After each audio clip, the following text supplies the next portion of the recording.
اللہ العظیم۔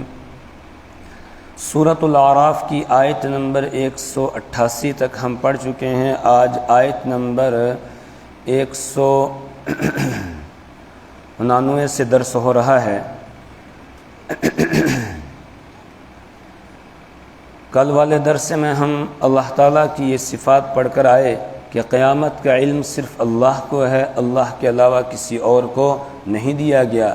اسی طریقے سے نفع اور نقصان کا اختیار بھی اللہ کو ہے، اللہ کے علاوہ نہ کسی کو نفع پہنچانے کا اختیار ہے، نہ کسی کو نقصان پہنچانے کا اختیار ہے۔ اگر اللہ کے سوا کسی اور کو اختیار ہوتا تو پھر اللہ کے بعد مرتبہ اور مقام ہے محمد عربی صلی اللہ علیہ وسلم کو ان کو ہوتا، لیکن ان سے بھی اعلان کروایا جا رہا ہے کہ آپ یہ کہہ دیجئے میں اپنے لیے نفع اور نقصان کا اختیار نہیں رکھتا ہوں، اور سورہ جن میں ہے کہ تمہارے لیے بھی میں نفع اور نقصان کا اختیار نہیں رکھتا ہوں۔ نفع اور نقصان کا اختیار صرف اللہ کو ہے، اللہ کے علاوہ کسی اور کو نہیں ہے۔ اسی طریقے سے ایک صفت یہ بیان کی گئی کہ علم غیب یہ اللہ تعالیٰ کا خاصہ ہے، اللہ نے کسی اور کو نہیں دیا۔ اگر کسی اور کو دیا ہوتا تو پھر اللہ نے اپنے حبیب صلی اللہ علیہ وسلم کو دیا ہوتا، لیکن انہیں بھی کہا جا رہا ہے کہ آپ اعلان کر دیجئے کہ وَلَوْ كُنْتُ أَعْلَمُ الْغَيْبَ لَاسْتَكْثَرْتُ مِنَ الْخَيْرِ، کہ اگر میں غیب جانتا ہوتا تو پھر میں بہت بھلائی جمع کرتا، وَمَا مَسَّنِيَ السُّوءُ، اور مجھے کوئی تکلیف نہ پہنچتی، کیونکہ پہلے سے مجھے پتہ ہے کہ یہاں سے نقصان ہونے والا ہے، یہاں سے تکلیف پہنچنے والی ہے، تو میں ادھر جاتا ہی نہیں، تو کوئی تکلیف مجھے نہ پہنچتی۔ لیکن ہم دیکھتے ہیں، سیرت کا مطالعہ کرتے ہیں کہ رسول پاک صلی اللہ علیہ وسلم کو اتنی اذیتیں پہنچائی گئیں کہ آپ خود فرماتے ہیں کہ اتنی تکلیفیں مجھے دی گئیں اللہ کے دین کے معاملے میں کہ مجھ سے پہلے کسی کو بھی اتنی تکلیفیں نہیں دی گئی ہیں۔ تو اس کا مطلب یہ ہے کہ علم غیب آپ کو نہیں، علم غیب صرف اللہ کو ہے، اللہ کے علاوہ کسی اور کو نہیں ہے۔ پھر آپ کو کیوں بھیجا اس کے بارے میں بتایا، ان انا الا نذیر و بشیر، کہ مجھے تو نذیر اور بشیر بنا کر بھیجا گیا ہے۔ اب آگے اللہ تبارک و تعالیٰ اپنی صفت خلق کو بیان فرماتے ہیں کہ تخلیق یعنی پیدا کرنا یہ بھی اللہ ہی کی صفت ہے، اللہ کے علاوہ کوئی اور پیدا کرنے والا نہیں ہے، اور جب اللہ کے علاوہ کوئی اور پیدا کرنے والا نہیں ہے، کوئی خالق نہیں ہے، تو پھر اللہ کے ساتھ کسی کو شریک ٹھہرانا یہ بھی بہت بڑا جرم ہوگا۔ هو الذي خلقكم من نفس واحدہ، هو الذي خلقكم، وہی ہے جس نے پیدا کیا تم کو من نفس واحدۃ، ایک جان سے، وجعل منها زوجها، اور اس نے بنایا اس سے، اسی ایک جان سے بنایا زوجہ، اس کی بیوی کو، لیسکن الیہا، تاکہ وہ اس سے سکون حاصل کرے۔ اس نفس سے مراد حضرت آدم علیہ السلام ہے۔ هو الذی خلقکم، وہی ہے جس نے تم کو پیدا کیا، من نفس واحدہ، ایک جان سے۔ اس سے مراد حضرت آدم علیہ السلام، کہ آدم علیہ السلام کو اللہ تعالیٰ نے مٹی سے پیدا کیا، خلقہ من تراب، ان کا جو جسم بنایا وہ مٹی سے بنایا، اور جب جسم بن گیا پھر اللہ تعالیٰ نے اس میں اپنی طرف سے روح ڈال دی اور وہ انسان بن گئے۔ پھر حضرت آدم علیہ السلام کی بائیں پسلی سے، جو ٹیڑھی پسلی ہے، اس سے اما حوا کو اللہ تعالیٰ نے اپنی قدرت کاملہ سے بنایا، اپنی قدرت کاملہ سے پیدا کیا۔ اب دو ہو گئے، تو یہ بیوی کیوں بنائی، اس کا مقصد کیا تھا اور فائدہ کیا ہے، اس کو بیان کیا، لیسکن الیہا، تاکہ وہ یعنی حضرت آدم علیہ السلام ان سے سکون حاصل کرے۔ یہ اللہ کا بنایا ہوا ایک نظام ہے کہ اللہ تعالیٰ نے مرد و عورت یہ دو صنفیں بنائی ہیں، دو جنسیں اللہ تعالیٰ نے بنائی ہیں کہ ایک کو دوسرے کی طرف میلان ہوتا ہے، اور پھر مرد عورت سے سکون حاصل کرتا ہے۔ یعنی زندگی میں جو انسان کو سکون ملتا ہے، ایک تو اللہ تعالیٰ نے اپنے ذکر کے اندر انسان کے لیے سکون رکھا ہے کہ جب آدمی اللہ کو یاد کرتا ہے تو اس کو سکون ملتا ہے، الا بذکر اللہ تطمئن القلوب۔ اسی طریقے سے پروردگار نے دن اور رات کا جو نظام بنایا، اس میں رات بنائی ہے، یہ بھی بنائی سکون کے لیے، اور تیسرے نمبر پر یہ کہ انسان کو سکون حاصل ہوتا ہے عورت کے ذریعہ سے کہ جب وہ اسے بیوی بنا کر لاتا ہے تو اس کو سکون ملتا ہے۔ وَمِنْ آيَاتِهِ أَنْ خَلَقَ لَكُمْ أَزْوَاجًا لِتَسْكُنُوا إِلَيْهَا وَجَعَلَ بَيْنَكُمْ مَوَدَّةً وَرَحْمَةً۔ اللہ تعالیٰ فرماتے ہیں اللہ کی قدرت کی نشانیوں میں سے یہ ہے وَمِنْ آيَاتِهِ أَنْ خَلَقَ لَكُمْ أَزْوَاجًا کہ اس نے تمہارے لیے بیویاں بنائی ہے لِتَسْكُنُوا إِلَيْهَا تاکہ تم ان سے سکون حاصل کرو، وَجَعَلَ بَيْنَكُمْ مَوَدَّةً وَرَحْمَةً اور اس نے تمہارے درمیان محبت کو اور رافت اور رحمت اور مہربانی کو اللہ تعالیٰ نے ڈال دیا ہے، جس کے نتیجے میں مرد عورت سے سکون حاصل کرتا ہے، عورت مرد سے سکون حاصل کرتی ہے۔ یہاں بھی بیان فرمایا کہ وَجَعَلَ مِنْهَا زَوْجَهَا اللہ تعالیٰ نے اس جان سے اس کی بیوی کو بنایا لِيَسْكُنَ إِلَيْهَا تاکہ وہ اس سے سکون حاصل کریں۔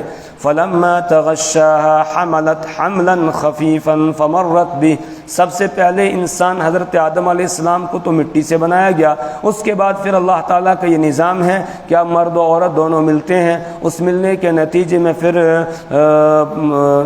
حمل ٹھہرتا ہے اور اس کے نتیجے میں پھر بچہ پیدا ہوتا ہے، اور سارے انسان جو اس وقت موجود ہیں سب اسی طریقے سے پیدا ہوئے، بلکہ حضرت آدم علیہ السلام سے لے کر آج تک جتنے بھی انسان آئے ان کی پیدائش کا یہی طریقہ ہے اور قیامت تک اسی طریقے سے یہ سلسلہ چلے گا۔ تو فلما تغشاها حملت حملا خفیفا اللہ فرماتے ہیں جب اس نے یعنی مرد نے عورت کو ڈھانپ لیا، حملت حملا خفیفا تو اس نے ہلکا سا بوجھ اٹھا لیا، یعنی ہلکا سا حمل ٹھہر گیا، فمرت به پس وہ اسے لے کر چلتی پھرتی ہے، یعنی اب اس کے پیٹ میں رحم کے اندر بچہ ہے، حمل ہے، اس کو لے کر چلتی پھرتی ہے۔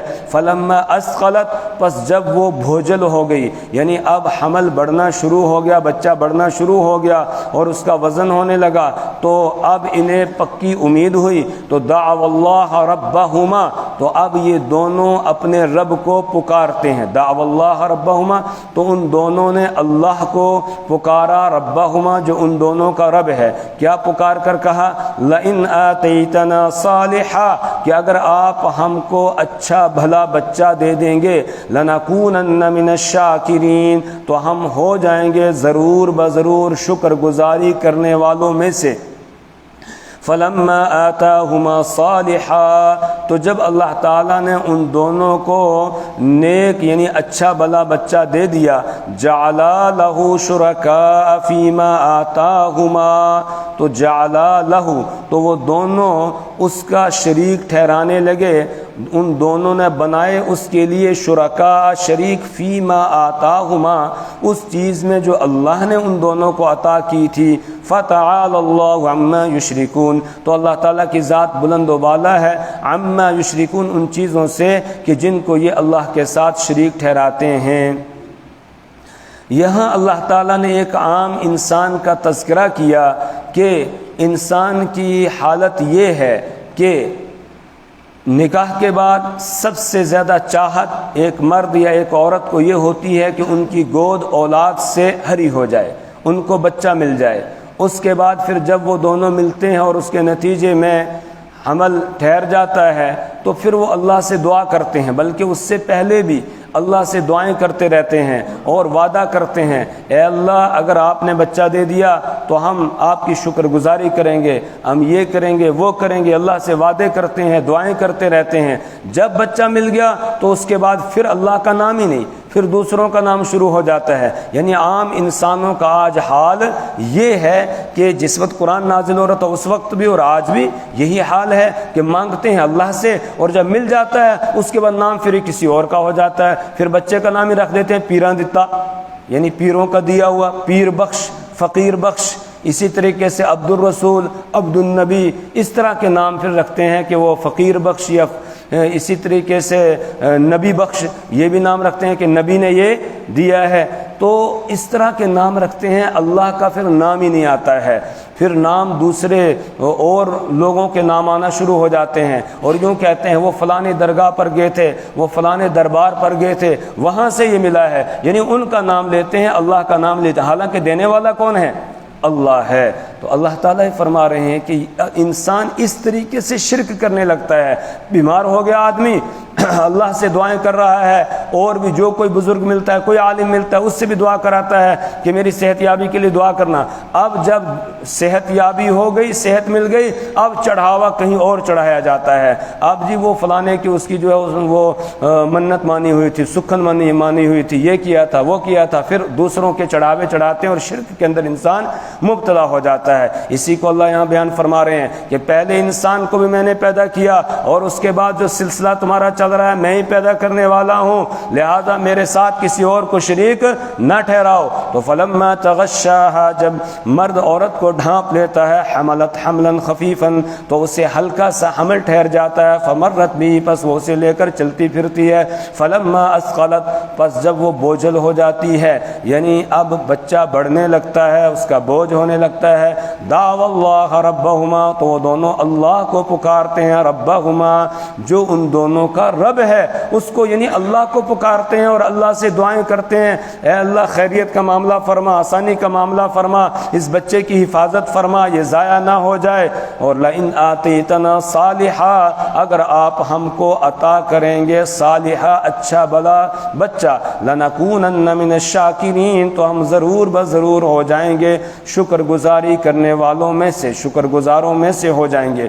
فلما آتاہما، تو جب اللہ تعالیٰ نے ان دونوں کو دے دیا صالحا، اچھا بھلا بچہ، جعلا لہ شرکاء، تو وہ دونوں اس کے شریک ٹھہرانے لگے، فیما آتاہما، اس بچے میں جو اللہ نے انہیں عطا کیا تھا. کہنے لگے یہ تو فلانے نے دیا ہے، یہ فلاں نے دیا ہے، یہ فلانی جگہ گئے تھے، وہاں درخت کے نیچے بیٹھے تھے، وہاں سے اوپر سے سنترا گرا تھا، پھر یہ مل گیا. اس طرح کی طرح طرح کے لوگ کہانیاں جو ہے وہ گھڑ لیتے ہیں. دینے والا کون ہے؟ اللہ. اس لیے اللہ کہتے ہیں فتعال اللہ عما یشرکون، تو اللہ کی ذات بلند ہے اس چیز سے جس کو یہ شریک ٹھہراتے ہیں. ان کو شرم نہیں آتی کہ یہ مخلوق کو خالق کا درجہ دیتے ہیں، مخلوق کو خالق کا درجہ دیتے ہیں. کیا مخلوق جس کو اللہ نے پیدا کیا ہے وہ خالق کے برابر ہو سکتا ہے؟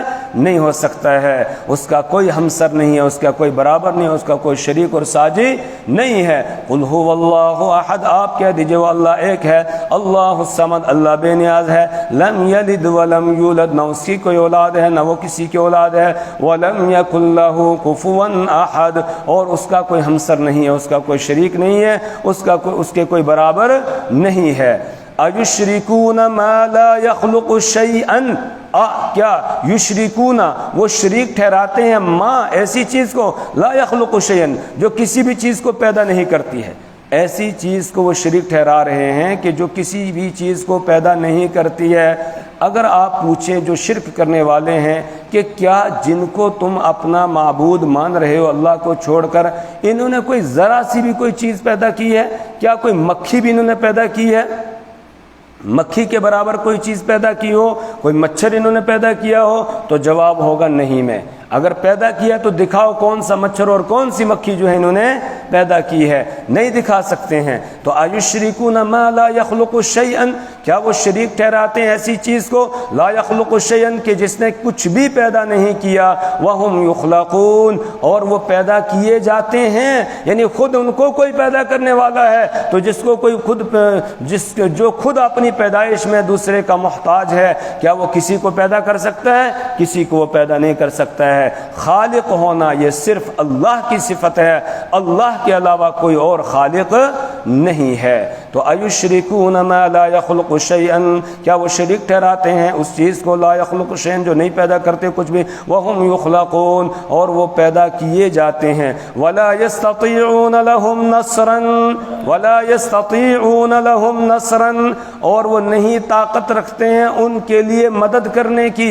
یہ کہتے ہیں ہماری مدد کرتے ہیں، ہمیں بیٹے دیتے ہیں، بیٹیاں دیتے ہیں، فلاں فلاں چیزیں دیتے ہیں، مشکلات کو ہٹاتے ہیں، حاجت روائی کرتے ہیں.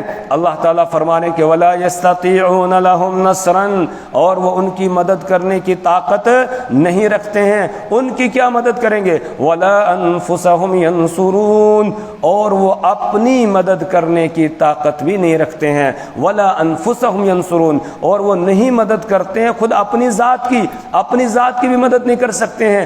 جتنے انبیاء کرام علیہم الصلوۃ والسلام ہیں، آپ تاریخ اٹھا کر دیکھیں، یا اسی طریقے سے اولیاء اللہ ہیں، تاریخ اٹھا کر دیکھیں، سب مشکلات سے گزرتے ہیں، سب پریشانیوں سے گزرتے ہیں، اور اللہ کے سامنے سر بسجود ہوتے ہیں، اللہ کے سامنے اپنی عاجزی اور انکساری کا اظہار کرتے ہیں۔